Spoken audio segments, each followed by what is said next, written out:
এবার আস্তে আস্তে আপনার চোখটা খোলার চেষ্টা করুন। দেখুন তো সামনে কিছু দেখতে পাচ্ছেন কিনা।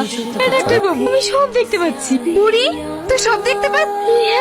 আমি সব দেখতে পাচ্ছি। আজকে খুব আনন্দ হয়েছে। মা, টনি কই? সবাইকে তুমি চিনতে পারলে, আমাকে চিনতে পারছো না? আপনি কেন টনি হতে যাবেন? মা, সত্যি করে বলো না টনি কোথায়? এই তো সেই টনি যে তোকে ঘুরিয়ে নিয়ে বেড়াতো, তোর কোনো অভাব বুঝতে দিত না। তাকে তুই চিনতে পারছিস নি? এ টনি হতে পারে না। আমি টনির কণ্ঠ ভালো করে চিনি।